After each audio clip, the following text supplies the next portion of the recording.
delight to be here. He did tell you a little bit about our experience this morning. This is our second stop, but we actually approached the airports 4 times. So, I'm so glad to see so many out on a nice cold winter day. But I was told that one of the issues that we're to address is that of family values and the importance of the family. That's not too difficult for me to talk about the importance of the family, seeing that I have a rather large family. My wife and I have 5 children. We have 18 grandchildren, 14 great-great-grandchildren. And I've been married for 52 years.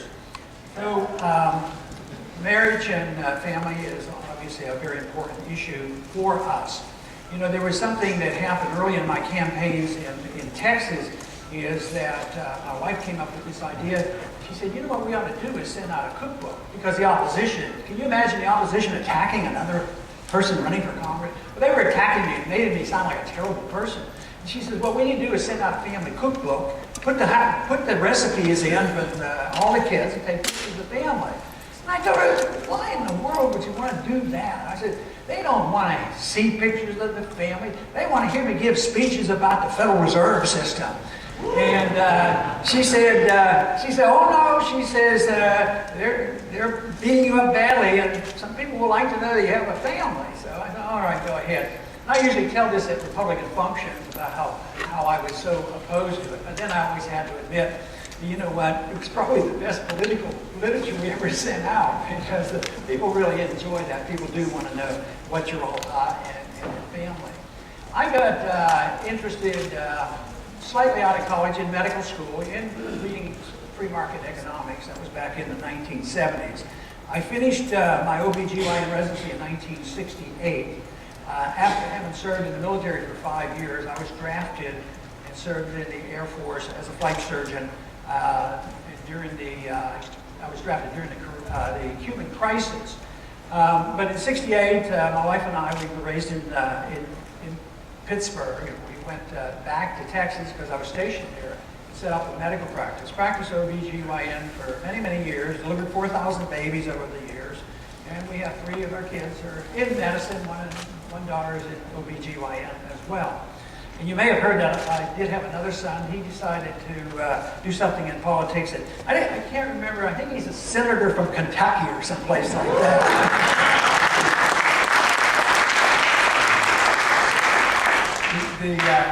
So that's been pretty nice and exciting for all of us. But when thinking about politics and thinking about the importance of family, I think of a story in the Old Testament I think is very important to help me understand the importance of family. And that has to do with Samuel. In 1 Samuel chapter 8, it tells a story about when the Israelites came to Samuel and said, we want a king. We need a king. We need a king to take care of us. And Samuel argued with them wholeheartedly and said, no, that is not what we're doing. Now, the one thing interesting I find about this is that it's sort of ironic or just a coincidence. But you know, it's Samuel 1, chapter 8. I keep thinking Article 1, section 8. And anybody who knows the Constitution, Article 1, section 8 is a really good part of the Constitution, which strictly limits the Congress to doing about 20 things, and the rest of what we're supposed to do. But when the people and the elders came to Samuel and said, what we need is a king. And Samuel considered this an affront to the belief that they already had a king. God was their king. When they left, when Moses took the Israelites out of Egypt, they got rid of the Pharaoh and God became their king. But they always argued, and there was always a movement to have idols and others. But then they had a period of time where the judges were the leader of the state. But the country Israel was made up of families. It was a patriarchal society, and they didn't have a king. But Samuel warned them from God's message, don't do it. And he lists all these things. It's really interesting to read it. I have the quote here, but I won't read it because it's rather long. It said, don't get a king. You know what the king's going to do? The king's going to tax you and regulate you. He will conscript your children, send them off to wars. And they go on, and he said, this is what they'll do to your daughters, and they'll take so much of your land, they'll take so much of your seed corn, and the whole works. And you know, it's so appropriate for what today. And Samuel argued the case that this was not the fact that they just wanted a king, but it was an affront to the fact that they were substituting a king for God. And just think in our history, in our lifetime now, I mean, wasn't communism a god? Communism was God. Communists, the leaders, dictated what truth was. And they would write down, this is the truth. And that was it. Think of the people who become deities. I mean, in Korea, they still have them. In Japan, they have them. So over this last 100 years, so there are plenty of governments where the leader becomes a deity. So the concern was very justified that they were substituting, you know, an idol for God. And today, why should that be appropriate today? Because I think in some ways, this is what we're doing. We're rejecting the notion of family, and we're accepting a king. Oh no, we don't have a king. We have an elected president, and you know, democracy is just perfect, and democracy sorts everything out, majority rules, and on and on. But the fact is that there's a lot of dictates, and the many things that Samuel was concerned about, we have today: over-taxation, over-regulation, conscription, and fighting wars.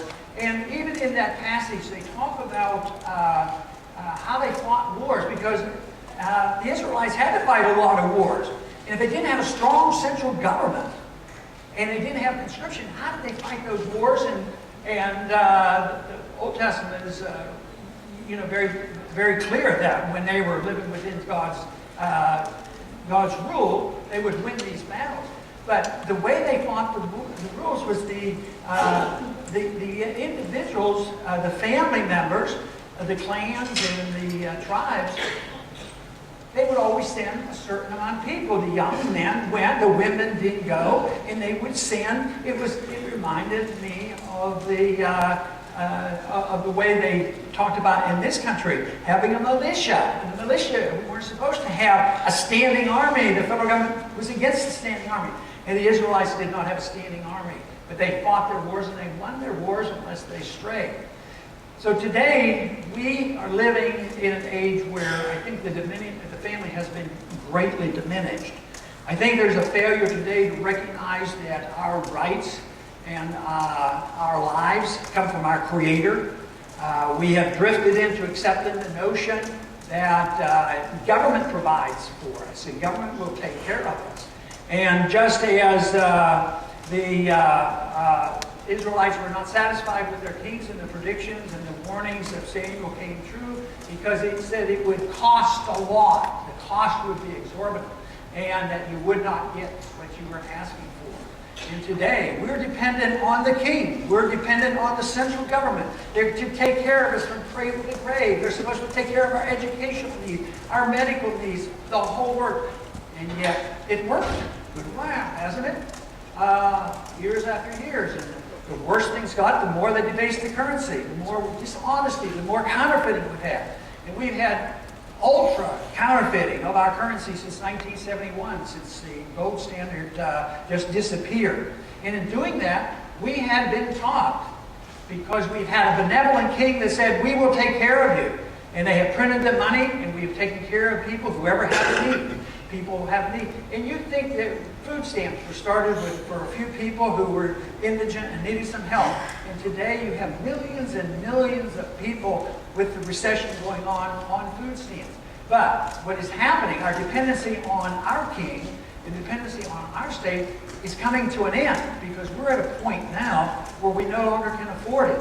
We have taxed as much as we can. We have borrowed as much as we can. We are now resorting to inflating as much as we can. That's what all this QE2 stuff is talking about. This past week, it was unbelievable how much the Federal Reserve created. Like in 1 week, they can create $30 billion just out of thin air to keep this going. We have given up our responsibility to care for ourselves and our family and delivered it over to the government and into a secret government called the Federal Reserve System. The Federal Reserve actually can spend in 1 year more money than we do in the Congress. No appropriation, no authorization, and we're not even allowed to ask them where they spent the money. And I've been trying to get the Federal Reserve audited. We're getting a little bit of auditing. We got a little information from last year after the big bailout. We found out 1/3 of those trillions of dollars they created went to foreign banks. So it's out of control, but it's not all their fault. It's our fault too, because we allowed it to happen. And that's why the American people are rising up now and saying enough is enough. We can't do this much longer. And we also know that ultimately the system breaks down. And I think that's what we're witnessing now. We've seen the first big crack, and that was the financial bubble crack. There was the hint of it when the NASDAQ bubble cracked, and then the housing bubble cracked. And now there's a dollar bubble and a bond bubble. Everybody still in the world trusts America. We have the military power, and they'll take our money, and we're still living on borrowed money. And we can still buy stuff from around the world and live beyond our means. But now we're starting to see people living beneath their means.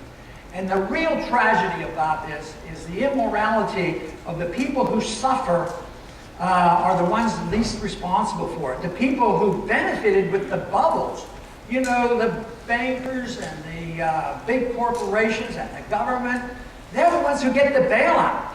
And who suffers? It's the middle class that suffers because they lose their jobs, and then they lose their houses, and they have all kinds of problems. But that is a characteristic of the acceptance, and you can counterfeit money. The Bible is very clear about money. It talks about money in quite a few places, but its strong admonition is that we should have honest weights and measures. I mean, we know thou shalt not steal and thou shalt not kill, but thou shalt not counterfeit money too. That is in the Bible, and yet we know if you and I counterfeit, we can get put in prison, and rightfully so. Matter of fact, that is only one of 4 laws in the national level that is supposed to be enforced by the federal government. In 1792, when they had the first Coinage Act, after we had our new Constitution, they wrote a law that said that if you counterfeit the money, you'll get the death penalty. That's how strongly they felt about it.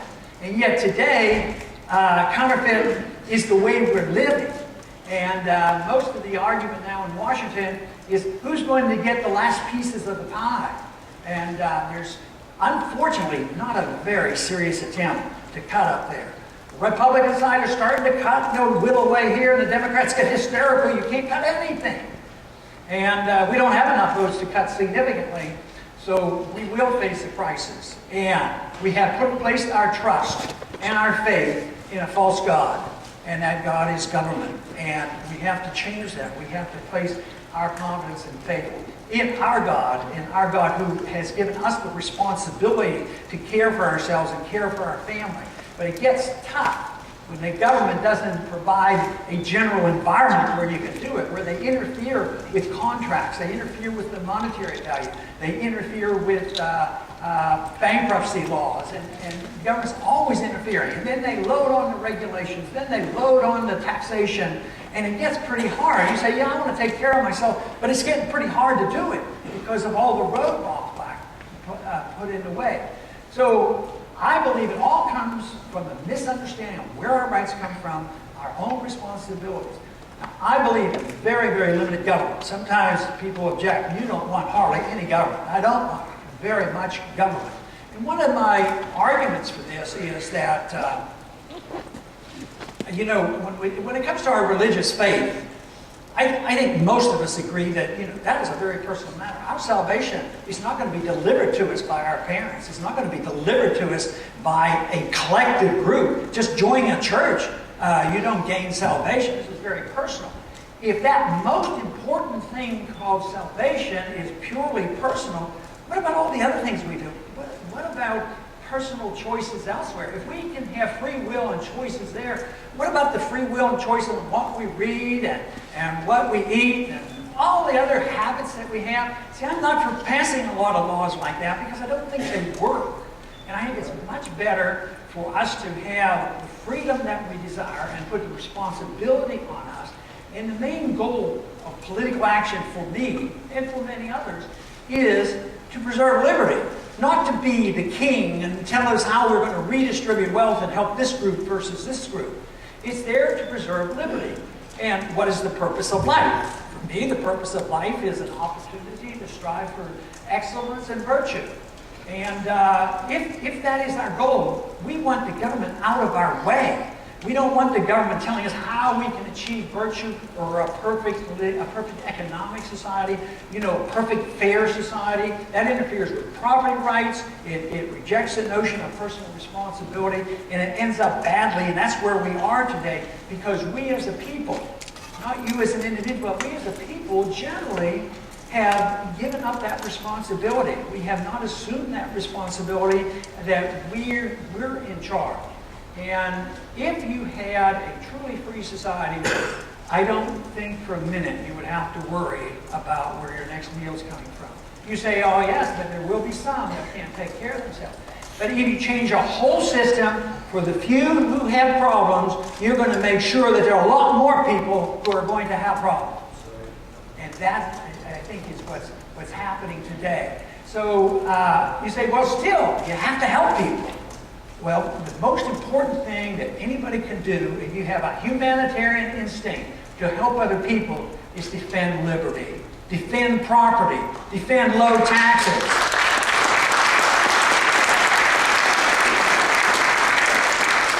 And even those who refuse to give their money away to help the poor do no harm. Because for them to make money in a free society, they have to provide you a service or a good that you can vote for or you can reject.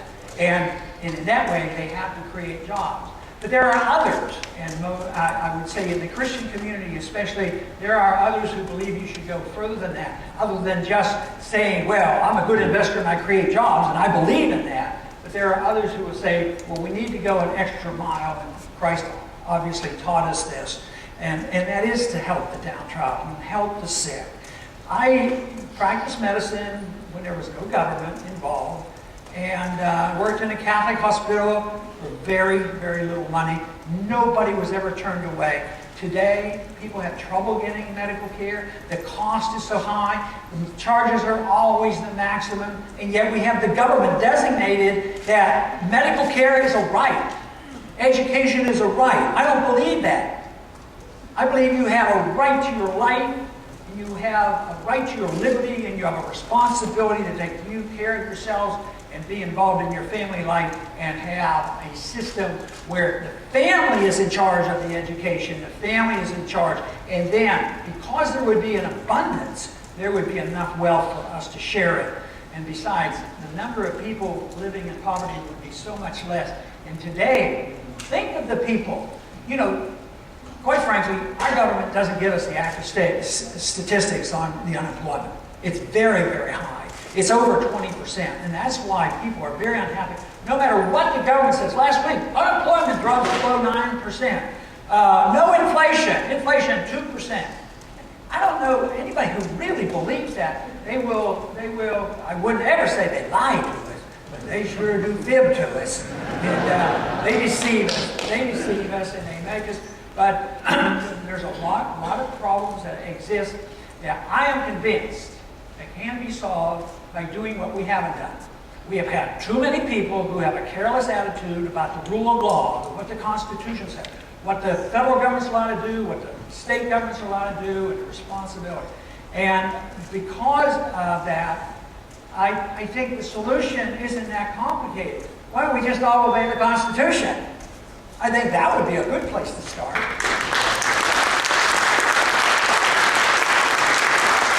So we have a lot of disagreements there because we have been taught too often in our schools. Our public school system has taught us for years that that the Constitution is not to be overly rigid. It's to be flexible and pliable and adaptable to modern times. And therefore it's relative, it has relative value. I say, well, yes, the founders took care of that. They knew it wouldn't be overly rigid because they allow you to amend it. Oh yeah, but that takes too long. So then they throw it out the window. And once you can throw it out the window for any one thing, the rest is up for grabs. And We started throwing individual things out the window a long time ago.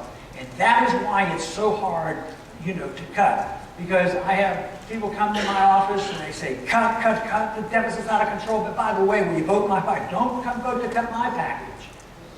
And it's going to be cut. It's not going to be cut because all of a sudden they're going to listen to this speech if I give it there or when I give it there. It's going to end because we won't be able to afford it.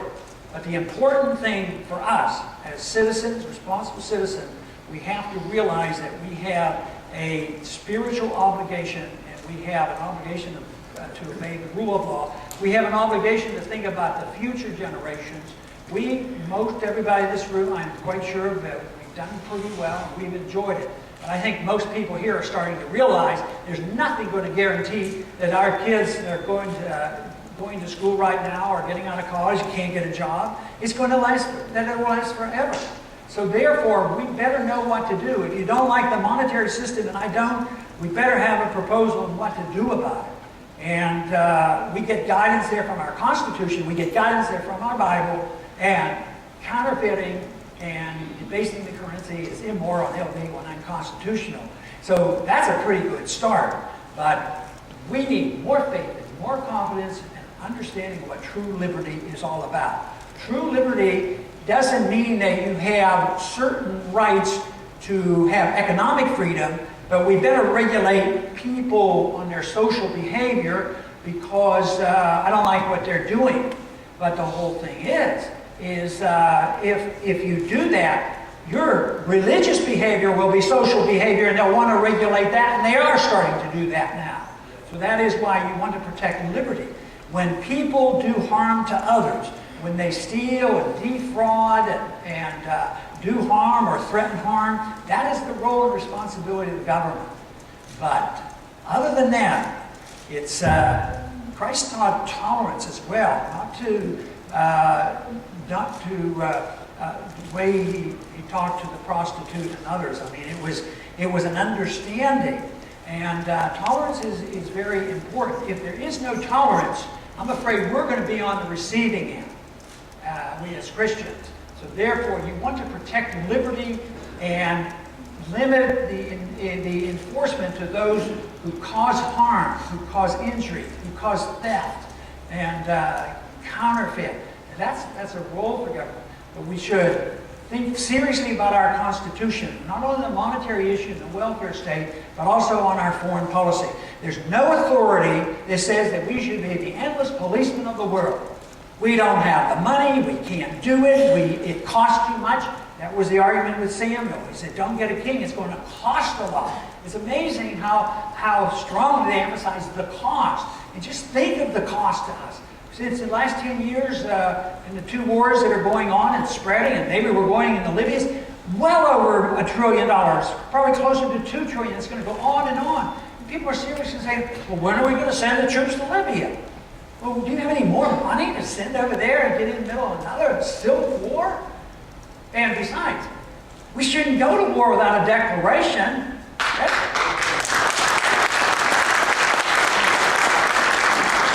I think we wouldn't be fighting so many wars and we'd get out a lot sooner if you had a true need. You declared a war. Remember, World War II was just slightly over, what, 3.5 years? And that was accomplished because the enemy was known, the declaration was there, everybody was behind it, and here we are. I mean, Vietnam lingered, Korea lingered, we're still in Korea, and here we're in Afghanistan. Haven't we read history? The recent history, the downfall of the Soviet system? I mean, we as a people have to wake up. Or are we going to wait until we're totally bankrupt and the troops will come home because we won't be able to pay them? But the transition can be tough. That is what my struggle is for. To make sure, because I do anticipate that things will get tougher. And we as a people will have to make a decision on what we want. What do we want the role of government to be? And to me, the role of government ought to be there to protect liberty, to protect individuals, to protect our families, put the responsibility at the local level, not on the king that has gone astray in Washington, D.C. Thank you very much.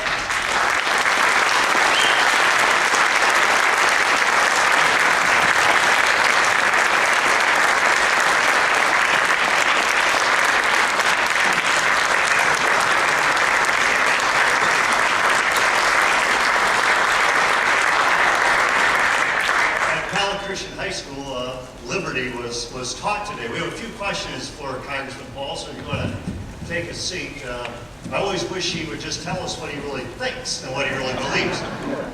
First of all, the winner of the book, I guess some of you guys did your own form of gambling. You submitted your name, and hopefully you get drawn to win the book by Congressman Paul. Legalized. And that's legalized. Is in the Fed is David Buddy. So congratulations to David, and you can pick up your book from Julie. Off to my right here is Chuck Hurley. He's the president of Iowa Family Policy Center, which is a division of Family Leader.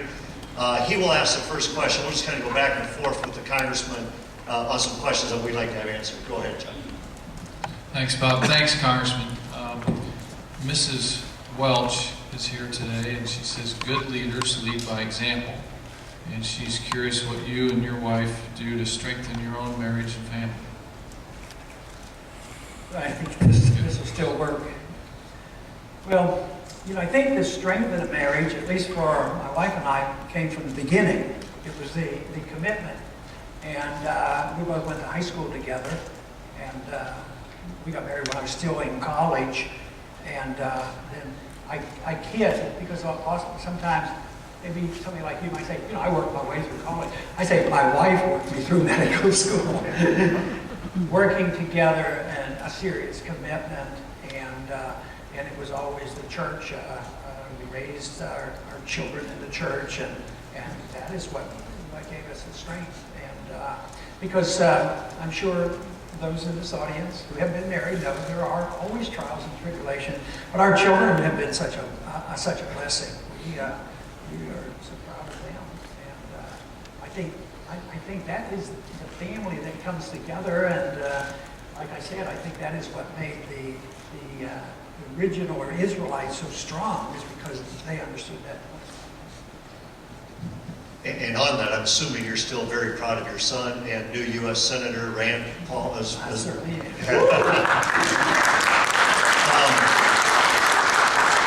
Well, Wanda is in the audience, and she believes, that the government has fumbled the issue of illegal immigration on several levels.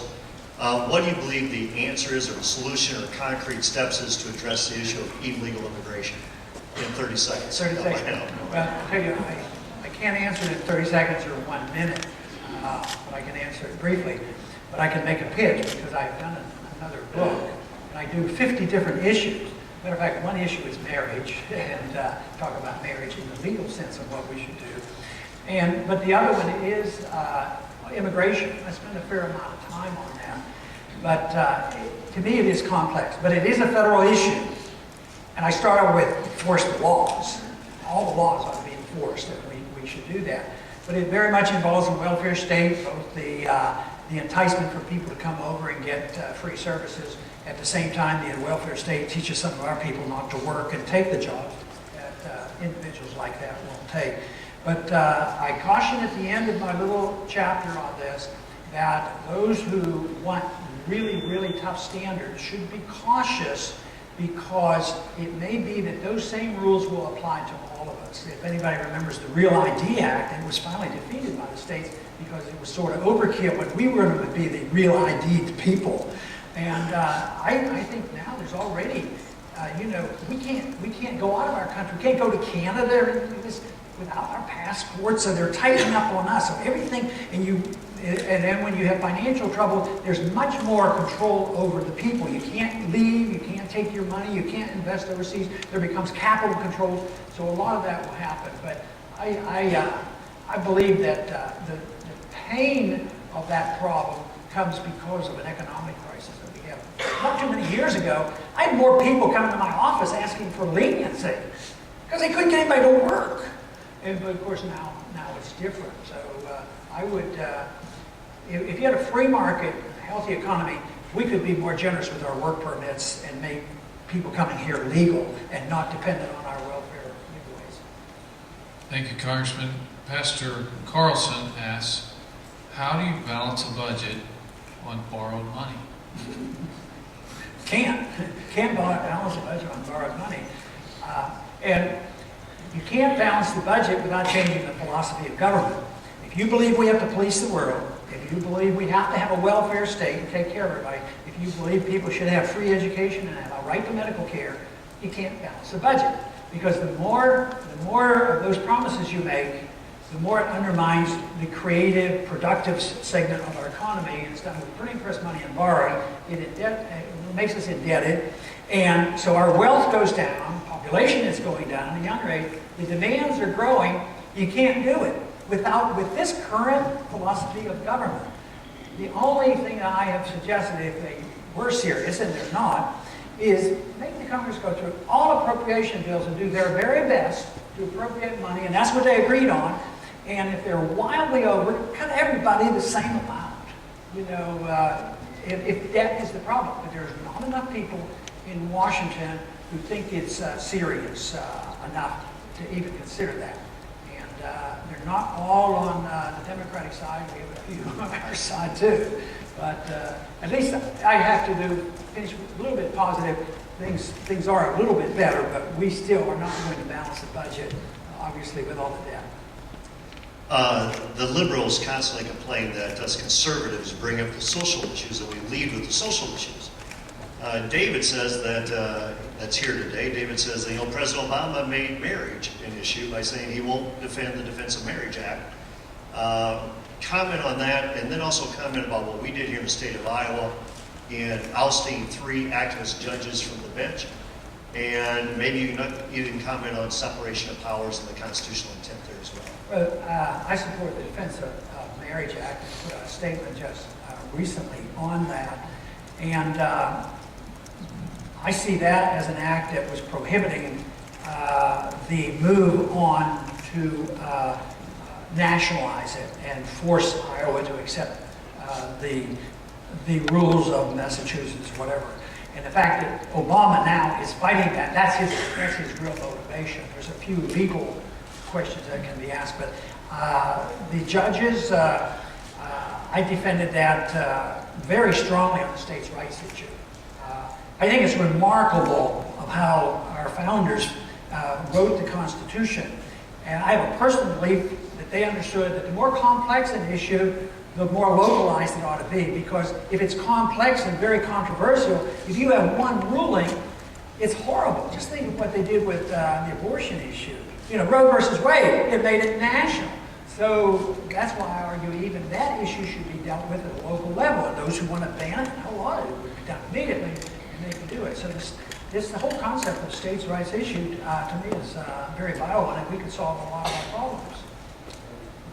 Talking from a local issue, a lot in the news right now, Governor Christie out of New Jersey, Governor Walker out of Wisconsin, taking on the public employee unions, even some elected officials, leaving the state borders their jurisdiction and representing their people.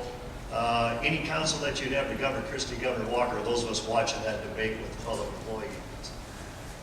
I probably won't be directly giving them advice, but I can make a comment on that, because if you exclude the government, everybody has a right in free society to organize. You're allowed to get together and talk and ask your boss for whatever. But you don't have the right to force your will on the boss. The boss has every much as a right to turn down the union as the union is to force. And since 1935, the unions have had extra power. They don't have, they say, take away the rights of the union. No, they have to take away the power of the union that has been delegated by government. So yes, you can still organize and talk and try to negotiate with whoever it is you work for. In the state, when it comes to government, I don't think they have collective bargaining at the federal level, but at the state level, that's been pushed through. So if you have collective bargaining, but the government should represent the business. And so it should be our elected officials that should be able to reject that. So I think it's perfectly fine morally and economically. It's very important. I don't think I could say that the states had no constitutional right to have contracts with unions, because we didn't write a prohibition, and that was meant for the states to deal with it. So they can do that. But one thing, I've gone back and reread a lot of the Austrian economists, and they have very, very harsh criticism about unions when they have union power, when they get artificial power. that distorts things, that pushes some salaries up high enough, and that helps bankrupt those companies. And we're facing, and that's why it isn't an accident that Detroit had more problems than maybe the farmers in Iowa. And last question here from Steve. Steve believes that we in the faith movement, the family movement, we need to have a multi-generational view. And one of the things that we see highly immoral is kicking the national debt onto the next generation. What are some concrete steps we should be looking at as a country to reduce the national debt and deficit, as well as how does China play into this deal, being this indebted to China? You know, I used to say that a whole lot about passing this on to the next generation. I don't say that as much now because I think it's right now. I think the fact that oil prices are soaring, and somebody told me today that gasoline was $5 in Florida. And so it's right now. The cost of medical care, the quality of care is going down. No, it's an immoral act to do that, to pass it on. But those who ran these deficits up for the last 10, 20 years, they're giving it to us, and the consequences are hitting us right now. So no, it's immoral, and it puts, unfortunately, it puts some countries in the driver's seat because they hold our debt and they can play havoc with our currency. China right now does not have a motivation to dump their dollars on Earth because they're holding so many. But that was a two-edged sword because we spent the money and they gave us the stuff and they took our dollars. But you said that was the last question. I want to just finish with one note. And that is that so often when we talk seriously about the condition of our country, it sounds pretty gloomy, you know, about how bad it is. But, you know, I'm actually rather optimistic about what's happening. I'm not optimistic about next week in the Congress or next month, but I'm optimistic about with so many people I've met in the last couple of years, especially a lot of young people, the kids in college and even in high school, they're interested. And when I meet them when they're 15, 16, 18 years old, I think, I had no idea what was going on, what they're talking about and studying, because I think they're starting to realize that they're inheriting this debt. So I think there's real room for optimism for us. And that doesn't mean we're not going to have trials and tribulations, but we will. But there's no reason why the trials and tribulations can't be an asset to us to say, maybe we should think about what the founders thought. Because they asked the question, what should the role of government be? They gave us a pretty darn good outline, and right now, the role of government is not what they designated. So I see it as a responsibility for every single one of us. Anybody that shows up to a boring old lecture like this has to have interest. And that is the responsibility is not only to yourself to study and understand, but to encourage others as you have with your organization, to get people involved. This to me is it's a responsibility, and because most of the time, as optimistic as you may be, you're not going to reach everybody. You're only going to reach a small amount. But small numbers who are strong believers and diligent can make a difference. And that's what I think is happening today. I think there is a resurgence in the interest of liberty, and I believe that we can find so much in that, especially if you remember where that liberty comes from. Thank you very much. Ladies and gentlemen, Ron Paul.